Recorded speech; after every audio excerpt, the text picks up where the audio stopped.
Hello guys মোৰ নতুন এটা ভিডিঅ'লৈ আপোনালোকক সকলোকে স্বাগতম জনাইছো। আপোনালোকে সকলোৱে ভিডিঅ'টো স্কিপ নকৰাকৈ চাই থাকিব। আশা কৰোঁ সকলোৱে লাইক আৰু শ্বেয়াৰ কৰিব।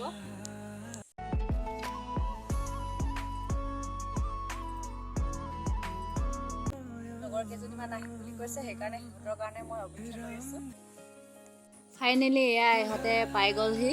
গোটেই ৰাস্তা বোকা আছিলে চাগে ন।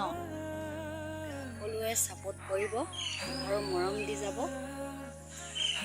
বা এইফালে মোৰ দেহাজনীয়ে পানী খেল খেলি আছে আৰু দুদিনমান পাছত ভাত খাবলৈ পাব দেহাই।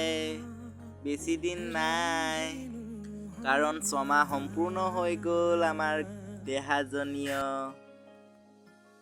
এইফালে মাকে জীয়েকে পানী খেল কৰি আছে, চাওকচোন। আমাৰ বেটীয়ে পানীলে ভয় নকৰে। এয়া কঠীয়াৰ কাৰণে ধান ঘৰতে তিয়াই থোৱা আছিলে, সকলোবিলাক দেই জগিলে। আজি নেক্সট ডে হৈ গ'ল, সেইকাৰণে ধানবিলাক বেগত ভৰাই লৈছোঁ দেউতাই পথাৰলৈ নিবৰ কাৰণে। এয়া ধান এবেগ, দুবেগ, 3 বেগ। কি ধান ভালকৈ নাজানো, বৰা ধান আছে বোলে আৰু সৰু মাছুই, ডাঙৰ মাছুই। ভালকৈ বান্ধি দিছোঁ, নহ'লে যাওঁতে পৰি যাব, চাইকেলত নিয়া হ'ব। এয়া দেউতাই ধানখিনি নি আছে পথাৰলৈ।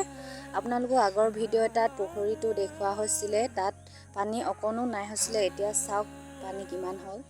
ফাইনেলি পথাৰ পাই গ'লোহি। দেউতাই পথাৰৰ পৰা পানীখিনি যাবৰ কাৰণে নলা খান্দি দিছে।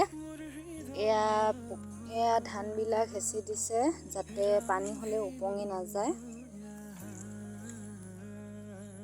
চাওক পথাৰখন ইমান ধুনীয়া লাগিছে। আপোনালোকৰ আগৰ ভিডিঅ' এটাত দিয়া আছিলে আমাৰ টঙি ঘৰটো। এয়া দেউতাই থাকে পথাৰুৱা দিনত বা ধান দোৱাৰ দিনত। লগতে আমাৰ বাগানখনো পাতবিলাক বহুত দীঘল হ'ল, ছিঙিব লাগে।